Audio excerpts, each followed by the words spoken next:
Hello students. So last chapter में हमने पढ़ा था वायुमंडल की संरचना और संगठन, जिसमें हमने पढ़ा था कि वायुमंडल किस तरीके से बनता है, क्या क्या गैसेस, क्या क्या चीज़ें जो हैं वो हमारे वायुमंडल में आती हैं, हमारा वायुमंडल किस तरह से धरती पर जीवन को प्रभावित करता है और इसके साथ ही बहुत कुछ।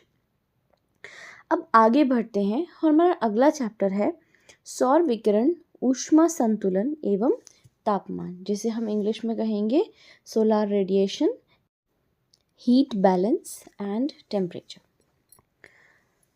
तो सबसे पहले तो हम जानेंगे टाइटल को, और टाइटल में सबसे पहली जो टर्मिनोलॉजी है वो है सोलर रेडिएशन।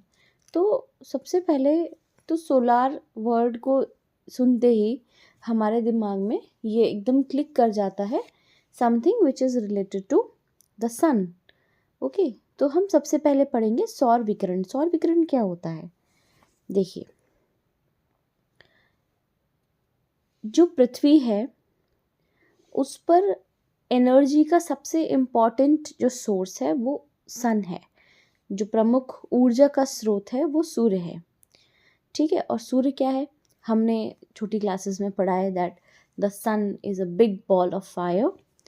ठीक है, और जब हम 11th में आए और जब हमने पढ़ा कि ब्रह्मांड की रचना कैसे हुई थी, तब हमें पता चला कि जो सूर्य है वो एक अत्यधिक गर्म गैसों का पिंड है। ठीक है ना, क्या है वो? गैसों का पिंड है, और जिसका कि जो सरफेस का जो तापमान है, सरफेस मतलब जो आउटर लेयर है इसकी, उसका जो तापमान है वो 6000 डिग्री सेल्सियस के लगभग है।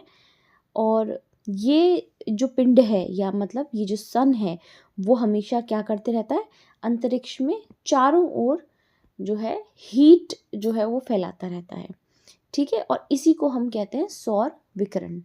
ठीक है, हीट का, जो सन की हीट का चारों तरफ फैलना है, उसे हम कहेंगे सौर विकिरण या सोलर रेडिएशंस। ठीक है, अगर हम बात करें कि जो सोलर रेडिएशन हमको अर्थ पर मिलती है सन की, तो बहुत सारी जो उसकी एनर्जी है वो हमें शॉर्ट वेवलेंथ्स में मिलती है। ठीक है, ये जो एनर्जी है जो रिसीव करती है अर्थ, इसको हम इनकमिंग सोलर रेडिएशन कहते हैं, इसे इंसोलेशन भी कहते हैं। ठीक है, तो जो सन से हमारी तरफ जो एनर्जी आती है, जो अर्थ अब्जॉर्ब करती है वेवलेंथ्स में, उसको हम सोलर रेडिएशन कहते हैं, और शॉर्ट में हम इसे इंसोलेशन भी कह सकते हैं। हमें पता है कि जो अर्थ है वो एक जियोइड शेप का एक आकृति है, जिसको कि दूर मतलब नॉर्मली हम देखेंगे तो वो हमें स्फेयर लगता है, गोल लगता है। ठीक है, और वो जो उसकी आकृति है वो बहुत डिपेंड करती है कि जो इस पर आने वाली सन की जो ऊर्जा है वो किस तरीके से आती है। तो क्योंकि अर्थ जो है, जो हमारी धरती है, वो जियोइड शेप में है, तो इसकी जो बहुत ही कम अंश जो है वो हमारे पास आ पाता है, और जो भी आता है वो तरंग दैर्ध्य के रूप में आता है। अगर हम इंग्लिश में बात करेंगे तो ओब्लिकली वो हमारे पास में सन की एनर्जी जो है वो आ पाती है। ठीक है, अब कुछ चीज़ों के बारे में अगर हम बात करें तो देखिए, एल्बेडो, सबसे पहले तो हम टर्मिनोलॉजी पढ़ेंगे। एल्बेडो क्या होता है? सूर्य से आने वाली सौर विकिरण की 27 इकाइयाँ बादल के ऊपरी छोर से तथा 2 इकाइयाँ पृथ्वी के हिमाच्छादित क्षेत्रों से परावर्तित होकर लौट जाती हैं। सौर विकिरण की इसी परावर्तित मात्रा को पृथ्वी का एल्बिडो कहते हैं। यह परावर्तित मात्रा 49 इकाई के रूप में होती है। तो हमें पता है कि सूर्य से आने वाली जो सौर विकिरण है, जो सन की एनर्जी है, वो हम सब कुछ एब्जॉर्ब नहीं करती, अर्थ वापस भी चली जाती है बहुत सारी। तो ऐसे ही बादलों के ऊपर से 27 इकाइयाँ, और जो हिम आच्छादित क्षेत्र हैं, बर्फ से ढके हुए जो ऊंचे हाई ऑल्टीट्यूड के जो क्षेत्र हैं, वहाँ से 2 इकाइयाँ परावर्तित होकर लौट जाती हैं। ये जो परावर्तित होकर लौटी गई जो मात्रा है सौर विकिरण की, इसी को हम पृथ्वी का एल्बिडो कहते हैं। और ये इसकी जो मात्रा है वो कितनी है, 49 यूनिट्स के रूप में समझी जाती है। ठीक है। अच्छा, नेक्स्ट टर्मिनोलॉजी है जिसको कि हम सौर स्थिरांक कहते हैं। सौर स्थिरांक क्या है? पृथ्वी औसत रूप से वायुमंडल की ऊपरी सतह पर 1.94 कैलोरी प्रति वर्ग सेंटीमीटर प्रति मिनट ऊर्जा प्राप्त करती है। इसे सौर स्थिरांक कहते हैं। मतलब जो सन से एनर्जी आ रही है वो किस रेट में हमारे पास आ रही है। सिंपल भाषा में मैं आपको समझा रही हूँ कि जो सन से हमें एनर्जी मिल रही है, जो वायुमंडल की ऊपरी सतह पर एक एवरेज में जो हमें ऊर्जा प्राप्त हो रही है वो कितनी है, 1.94 कैलोरीज प्रति वर्ग सेंटीमीटर हर मिनट मिलती है हमें। ठीक है। अब कैलोरी क्या है? देखो, सबसे पहले टर्मिनोलॉजी समझो, उसी के बाद चैप्टर समझ में आ पाएगा। जब तक आपको टर्मिनोलॉजी नहीं आएगी, जब तक आपको शब्दावली नहीं आएगी, तब तक आप चीज़ों को अच्छे से नहीं समझ सकते हो। तो इसलिए पहले मैं आपको टर्म समझा रही हूँ। तो कैलोरी क्या है यहाँ पे? कैलोरी किसे कहेंगे हम?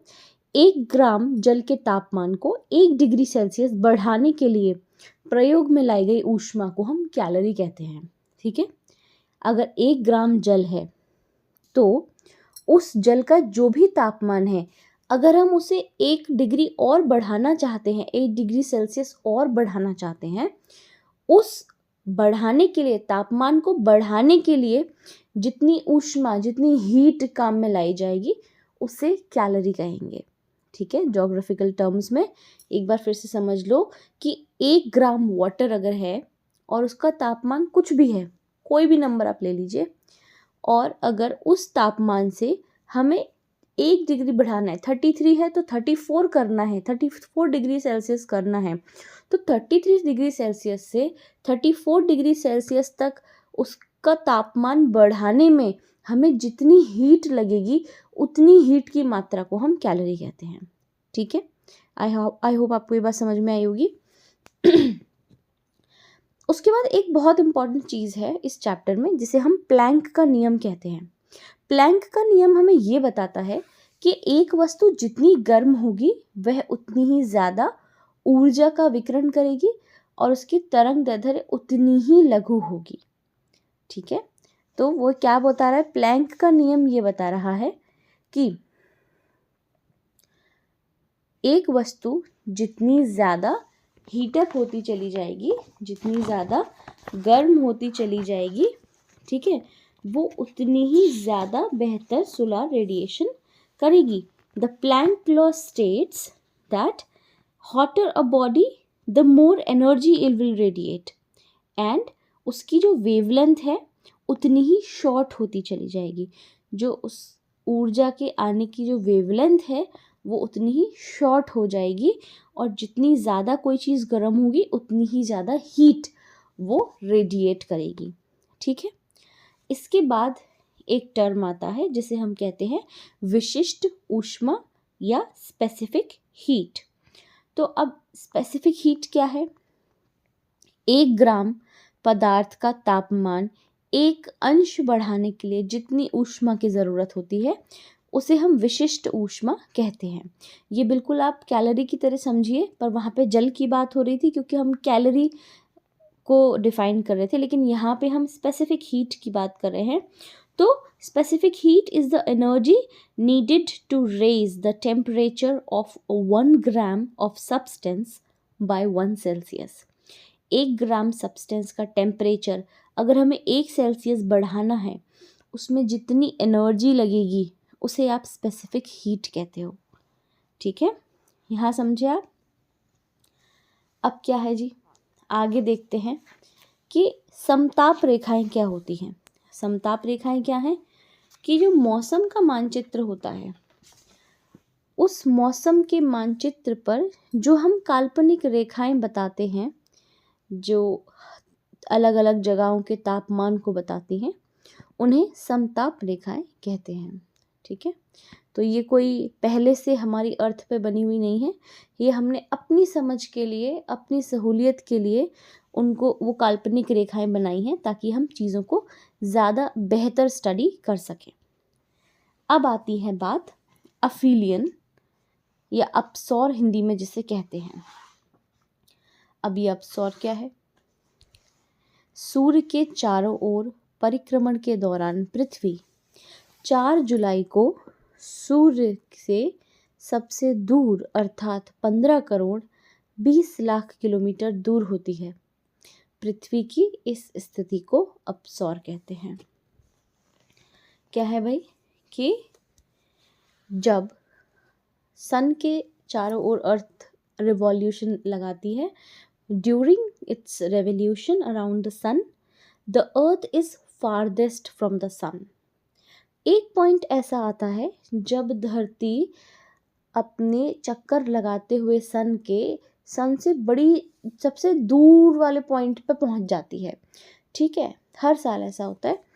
उस पॉइंट को, ठीक है, ये दिन आता है 4 जुलाई को, और उस दिन पृथ्वी सूर्य से सबसे दूर होती है। और कितनी दूर होती है? 15 करोड़ 20 लाख किलोमीटर दूर होती है। और अर्थ की उसी पोजीशन को हम एफिलियन या अपसौर कहते हैं। ठीक है, और पेरिहिलियन या उपसौर हम किसे कहेंगे? अब आप इसी को समझ जाइए कि वो दूर था, अब ये पास में आ जाएगा। 3 जनवरी के दिन क्या होता है? पृथ्वी सूर्य के सबसे निकट अर्थात 14 करोड़ 70 लाख किलोमीटर दूर होती है, और इस स्थिति को हम उपसौर कहते हैं। ठीक है, आगे बढ़ते हैं। सूर्य तप। सूर्य तप क्या होता है? देखो, सूर्य तप का मतलब है पृथ्वी को जो सूर्य से प्राप्त होने वाली ऊर्जा है, पृथ्वी को जो ऊर्जा सूर्य से प्राप्त हो रही है, उसे हम सूर्य तप या आने वाला सौर विकिरण कहते हैं। पृथ्वी पर लघु तरंग दैर्ध्य के रूप में आती है। ये शॉर्ट वेवलेंथ के तरह से हमारी धरती पर आती हैं। सूर्य तप क्या होता है? सूर्य से प्राप्त होने वाली ऊर्जा को हम सूर्य तप कहते हैं। अब आप कहोगे कि मैम फिर तापमान क्या होता है? तो देखिए, सूर्य तप और तापमान में अंतर स्पष्ट करना आपको आना चाहिए। दोनों को पर्यायवाची शब्द समझा जाता है। ये दोनों सब लोगों को, मतलब ज़्यादातर स्टूडेंट्स को लगता है कि सूर्य तप और जो तापमान है वो सेम शब्द हैं, लेकिन ऐसा नहीं है। ठीक है, ये दोनों ही अलग अलग शब्द हैं, इनके अर्थ भी भिन्न भिन्न होते हैं। तो पहले मैं आपको सूर्य तप समझाती हूँ कि सूर्य तप क्या होता है। देखिए, सूर्य तप वो ऊष्मा है जिससे गर्मी पैदा होती है। सन से जो ऊर्जा निकल रही है, जो ऊष्मा, जो हीट निकल रही है, जिससे गर्मी पैदा हो रही है, वो एनर्जी जो गर्मी को पैदा कर रही है, उसे सूर्य तप कहेंगे। ठीक है, पृथ्वी को सूर्य से प्राप्त होने वाली ऊर्जा सूर्य तप होती है। सूर्य तप को हम कैलोरी में मापते हैं। ठीक है, और मैंने आपको बताया था कि 1.94 कैलोरी प्रति वर्ग सेंटीमीटर प्रति मिनट हम अब्जॉर्ब करते हैं। और सूर्य तप क्या डिफाइन करता है कि किसी पदार्थ को अगर हम गर्मी देंगे तो उसका तापमान बढ़ जाएगा। ठीक है, जैसे पानी गर्म करते हैं, तो अगर पानी है उसे हमने गैस पर चढ़ा दिया, गैस जला दी, आग अगर हमने जला दी है तो उसे हीट मिलेगी, और जैसे जैसे हीट मिलेगी तो पानी का जो टेम्परेचर है वो बढ़ता जाएगा। ठंडा पानी रखोगे तो उसे गर्म होना ही है। ठीक है ना, तो ये इस चीज़ को प्रूफ करता है सूर्य तप। सूर्य तप क्या है? It is not the heat but it is the energy of the sun. ठीक है ना, जिससे कि गर्मी जो है वो पैदा होती है, which causes heat, okay, which causes the temperature to rise. वो जो एनर्जी है वो क्या करती है? टेम्परेचर को बढ़ाती है। अब तापमान, टेम्परेचर क्या होता है? टेम्परेचर है ऊष्मा से जो गर्मी पैदा हुई उसको जब हमने माप लिया कि कितनी गर्मी है, वो टेम्परेचर है। बहुत थोड़ा सा फ़र्क है, आप समझिएगा और आपको बहुत आसानी से समझ में आ जाएगा कि ऊष्मा, पहले हमने पढ़ा ऊपर कि सूर्य तप क्या है, जो एनर्जी प्राप्त हुई उस एनर्जी से जो गर्मी बनी उसको हम कहेंगे सूर्य तप। ठीक है, वो हीट। अब अगर उस हीट को, उस एनर्जी से जो हीट पैदा हुई, उस हीट को अगर आपने माप लिया, उसको मेजर कर लिया, वही तापमान है। भाई गर्मी है, गर्मी है, गर्मी है, बहुत गर्मी है, एक तो ये वाली बात है। और एक बात ये है कि भाई 42 डिग्री टेम्परेचर है, तो 42 डिग्री क्या हो गया, आपने हीट को माप लिया तो वो टेम्परेचर बन गया। ठीक है, तापमान जो होता है वो गर्मी का प्रभाव है, इस बात को ख्याल रखेंगे। तापमान को हम थर्मामीटर से नापते हैं, सेल्सियस में, केल्विन में और फ़ारेनहाइट में मापते हैं। वहीं मैंने आपको बताया सूर्य तप को हम किस में मापेंगे, कैलोरीज में मापेंगे। ठीक है, गर्मी से तापमान बढ़ता है। ठीक, गर्मी क्या करती है, गर्मी से तापमान बढ़ता है, जैसे जैसे गर्मी बढ़ेगी तापमान भी बढ़ता जाएगा। ओके, तो आई होप आपको सूर्य तप और तापमान में अंतर समझ में आ गया होगा। अब देखो, सूर्य तप को प्रभावित करने वाले ना कई कारक होते हैं, जैसे कि मैं भी पहले आपको छोटा छोटा बताऊंगी, फिर हम एक एक को अच्छे से पढ़ेंगे। सबसे पहला है सूर्य की किरणों का झुकाव, the angle of inclination of the sun's ray. दूसरा है सूर्य तप पर वायुमंडल का प्रभाव। ठीक है, वायुमंडल का क्या प्रभाव है, स्थल एवं जल का प्रभाव, दिन की लंबाई अथवा धूप की अवधि। दिन की क्या लंबाई है, मतलब दिन कितना लंबा है, उसकी लंबाई, और या धूप कितनी देर निकली। भाई दिन लंबा का मतलब क्या है कि धूप कितनी देर रही, है ना। हम सर्दियों में कहते हैं दिन छोटे हो गए, तो दिन छोटे होने का मतलब ऐसा थोड़ी है कि आवर्स कम हो जाएंगे। भाई दिन का समय कम हो जाएगा, बस दिन की जो अवधि है ना वो कम हो जाएगी। धूप अगर मान लीजिए कि 15 घंटे निकल रही है गर्मियों में, तो उस समय 14 या 13 घंटे निकलेगी, तो अवधि कम हो गई। ठीक है, नेक्स्ट आता है भूमि की ढाल, जमीन का ढाल कैसा है, और फिर आता है सूर्य से पृथ्वी की दूरी। ठीक है, देखिए सबसे पहला सूर्य की किरणों का झुकाव। पृथ्वी का आकार गोलाकार होने के कारण सूर्य की किरणें पृथ्वी के धरातल पर पड़ते समय उनका झुकाव अलग अलग होता है। मैंने आपको समझाई थी ये बात पहले भी, क्योंकि हमारी अर्थ जो है वो स्फेरिकल है शेप में, वैसे तो जियोइड है, पर हम पढ़ने के लिए एक वर्ड स्फेरिकल ले लेते हैं, गोलाकार है। ठीक है, तो इसी वजह से सूर्य की किरणें अलग अलग जगहों पर अलग अलग तरीके से पड़ती हैं। ठीक है, उनका जो झुकाव होता है ना वो अलग अलग होता है। और लंबवत किरणें कम क्षेत्रफल पर पड़ती हैं, इसलिए वह प्रदेश को अधिक गर्म करती हैं। देखो जो एकदम सीधी सीधी किरणें हैं ना वो बहुत ही कम एरिया पर गिरती हैं, जो हमारा बिल्कुल अर्थ के सामने, सूरज के सामने जो अर्थ का हिस्सा पड़ता है उस पर पड़ती हैं, इसीलिए वो पर्टिकुलर जो एरिया है वो ज़्यादा गर्म होता है। और जैसे जैसे किरणों का जो झुकाव है उसका कोण कम होता चला जाएगा। ठीक है, और वैसे वैसे क्षेत्रफल बढ़ता जाता है और वो भाग कम गर्म होता जाता है। ठीक है, जैसे जैसे किरणों के झुकाव का कोण कम होता जाएगा, मतलब जैसे जैसे जो किरणें हैं उनका झुकाव जो है जितना कम रहेगा उतना ज़्यादा एरिया बढ़ता जाएगा, जितने में वो किरणें फैल रही हैं, और उतना ही वो एरिया कम गर्म होता जाएगा। जहाँ पे एक साथ किरणें पड़ रही हैं, सामने वाला जो एरिया है वो ऑब्वियसली ज़्यादा गर्म रहेगा। ठीक है, सूर्य तप पर वायुमंडल का प्रभाव। अब वायुमंडल में क्या होता है, देखो वायुमंडल में मेघ होते हैं, आर्द्रता होती है, धूल कण होती हैं, ये सारी जो परिवर्तनशील दशाएं हैं, और ये क्या करती हैं, सूर्य तप को एब्जॉर्ब कर लेती हैं, रिफ्लेक्ट करती हैं। ठीक है ना, जिससे कि पृथ्वी पर जो सूर्य तप पहुंचता है उसमें एक चेंज आ जाता है। ठीक है, नेक्स्ट आता है जल एवं स्थल का प्रभाव। भाई स्थल का मतलब ज़मीन, जल का मतलब पानी, इसका क्या प्रभाव है।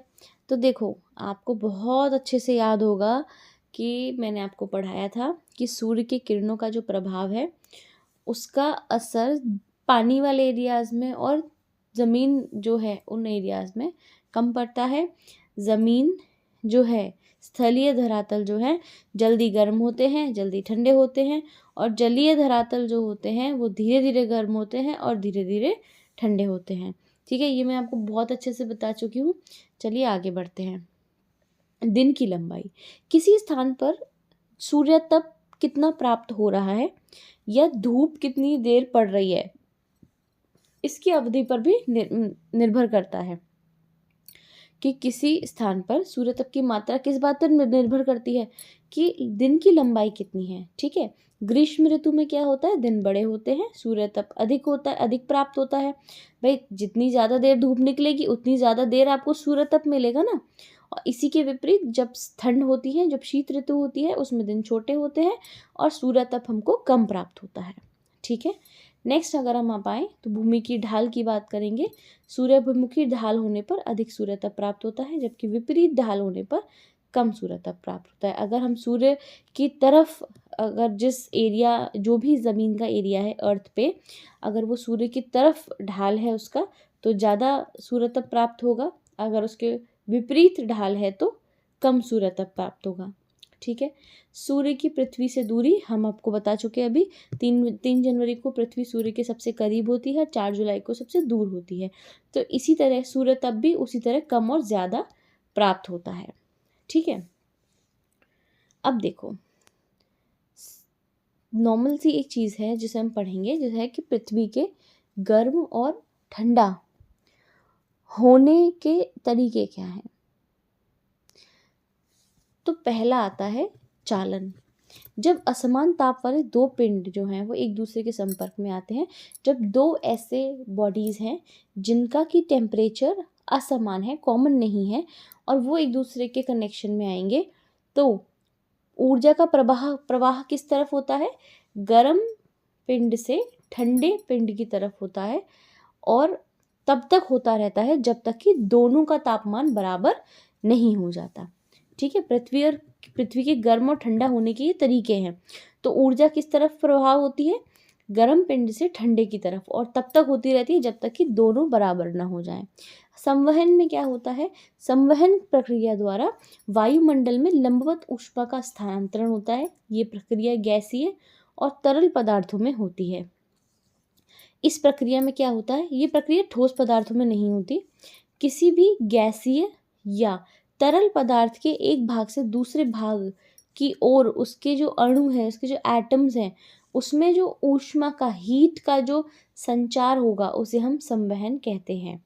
ठीक है ना, किसी भी गैस या तरल पदार्थ में, अब जैसे कि हम सिंपल एक बर्तन में पानी रख देंगे अगर, तो आपको पता है कि जो पानी नीचे है, जो आग की तरफ है, पहले नीचे का पानी गर्म होता है, फिर ऊपर का पानी गर्म होता है। ठीक है, तो एक भाग से दूसरे भाग की ओर ऊष्मा का संचार होता है।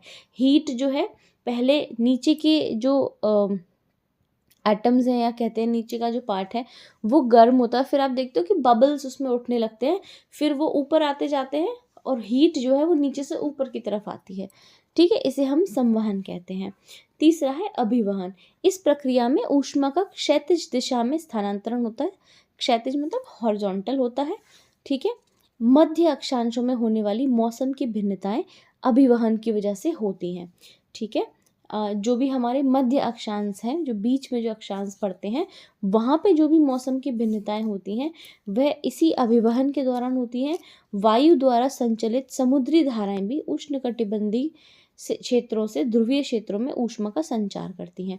अगर हम वायु से जो समुद्री धाराएं संचालित होती हैं वो भी क्या करती हैं कि हीट जो है, अब आपको पता है कि जब हवा जो चलती है, या हम समुद्री लहरों के बारे में जब हम पढ़ेंगे तब आपको पता चलेगा कि 2 तरीके के करंट्स होते हैं समुद्र में, cold currents and hot currents, warm currents. ठीक है, तो जो वार्म करंट्स होते हैं वो किधर बहते हैं, वो इक्वेटर से या उष्ण कटिबंधों से ध्रुव की क्षेत्र की तरफ बहते हैं। ठीक है, तो मतलब ऊष्मा का संचार हो रहा है किस तरफ, गर्म से ठंडे की तरफ। और ये जो प्रक्रिया है ना, ये तीनों में होती है, ठोस में भी होती है, सॉलिड, लिक्विड, गैस, तीनों में होती है। ठीक है अब हम बात करते हैं पार्थिव विकिरण की। पार्थिव विकिरण क्या है भाई सौर विकिरण लघु तरंगों के रूप में पृथ्वी की सतह को गर्म करता है। हमें पता है कि जो हमारा सोलार रेडिएशन है वो छोटी तरंगों, शॉर्ट वेवलेंथ्स के रूप में हमारी पृथ्वी की सतह को गर्म करता है। अब पृथ्वी जो है, अब क्या होता है कि पृथ्वी खुद भी गर्म है, ठीक है ना। तो पृथ्वी जब खुद गर्म हो जाती है उन रेडिएशंस की वजह से, तो वो वायुमंडल में दीर्घ तरंगों के रूप में ऊर्जा का विकिरण करने लगती है, जिसे पार्थिव विकिरण कहते हैं। तो जब पृथ्वी गर्म हो जाती है ना उनसे, तो फिर वो वायुमंडल में लॉन्ग वेवलेंथ्स को भेजती है, वापस करने लगती है वो उस एनर्जी को, और इसी को हम पार्थिव विकिरण जो है वो कहते हैं। ठीक है, पार्थिव विकिरण हमारे किस तरीके से लाभदायक है, हमारे लिए क्यों इम्पोर्टेंट है वो, तो ये प्रक्रिया जो है वायुमंडल को गर्म करती है। वायुमंडल की जो गैसें हैं, ग्रीन हाउस गैसेस जो हैं, वो इन दीर्घ तरंगों को सोख लेती हैं और वायुमंडल जो है वो इनडायरेक्टली गर्म हो जाता है। फिर धीरे धीरे जो है ये जो हीट है ये अंतरिक्ष में चली जाती है, ट्रांसफ़र हो जाती है। तो पृथ्वी जो है वो, अगर आसमान साफ है तो रात के समय ठंडी हो जाएगी। ठीक है, अब जो ये पृथ्वी है उसके धरातल पर जो तापमान है उसके वितरण को क्या क्या चीज़ें प्रभावित करती हैं। तो आपको पता है, ये हमने क्लाइमेट में भी पढ़ा था कि क्या क्या चीज़ें हैं। ऊष्मा किसी पदार्थ के कणों में अणुओं की गति को दर्शाती है। वही तापमान किसी पदार्थ या स्थान के गर्म या ठंडा होने को दर्शाता है, हम जिसे डिग्री में मापते हैं। ठीक है, तो बहुत सारे कारक हैं जिसकी वजह से वायु का जो तापमान है वो प्रभावित होता है। वो है लैटिट्यूड्स, ऑल्टीट्यूड, ऑल्टीट्यूड का मतलब ऊंचाई। ठीक है, लैटिट्यूड में क्या है भाई, जिस किसी भी स्थान पर जहाँ पर सूर्यतप जो है वो ज़्यादा हो रहा है वहाँ पे तापमान उसी के अकॉर्डिंग ज़्यादा होगा। तो किसी भी स्थान का तापमान उस स्थान के द्वारा प्राप्त सूर्यतप पर निर्भर करता है कि कोई भी लैटिट्यूड पर कितनी ज़्यादा सन की रेज पड़ रही हैं, इस बात पर डिपेंड करता है कि वहाँ का टेम्परेचर कैसा होगा। ठीक है, अच्छा, अब दूसरी चीज़ आ जाती है ऊंचाई। तो वायुमंडल में आपको पता है कि पार्थिव विकिरण नीचे से ऊपर की ओर गर्म होता है। ठीक है, तो इसीलिए हम देखेंगे कि समुद्र के पास के तलों पर तापमान ज़्यादा रहेगा और ऊंचे ऊंचे जाते रहेंगे तो क्या हो जाएगा, तापमान जो है वो कम होता चला जाता है। ठीक है, क्योंकि गर्म हवाएं नीचे से ऊपर की तरफ उठ रही हैं। ठीक है, फिर क्या है, समुद्र से दूरी। ये सारे पॉइंट हम दोबारा दोबारा पढ़ रहे हैं। ठीक है, समुद्र से दूरी में क्या होता है, समुद्र से दूरी में किसी भी स्थान के तापमान को प्रभावित करने वाला दूसरा बहुत महत्वपूर्ण कारक ये है कि वह स्थान समुद्र से कितना दूर है। ठीक है, क्यों, क्योंकि स्थल की अपेक्षा समुद्र धीरे धीरे गर्म होता है और धीरे धीरे ठंडा होता है। समुद्र के निकट क्षेत्रों में समुद्र के स्थल पर समीर का सामान्य प्रभाव जो है वो पड़ता है। वायु सहती या वायु राशि तथा महासागरीय धाराएं। अब ये जो हमारी एयर मासेस हैं और ओशनिक करंट्स जो हैं, ओशन में जो करंट्स, जो लहरें होती हैं, जो धाराएं हैं ओशन की, उसमें कैसे रिलेशन है, तो वायु राशि जो है वो तापमान को भी प्रभावित करती है। कोष्ण वायु सहतियों से प्रभावित होने वाले स्थानों का तापमान अधिक होता है। ठंडी वायु सहतियों में प्रभावित स्थानों का तापमान कम होता है। इसी तरह से महासागरीय धाराओं का प्रभाव भी तापमान पर पड़ता है कि किस तरीके की महासागरीय धाराएं बह रही हैं, जैसे मैंने अभी आपको कोल्ड करंट्स और वार्म करंट्स के बारे में बताया था। चलिए, इस पार्ट में हम इतना ही पढ़ेंगे और बाकी का जो बचा हुआ है वो हम अगले पार्ट में पढ़ेंगे। आप इसे पढ़ें, कोई भी इशू हो तो आप मुझसे क्वेश्चन कर सकते हैं। Thank you so much.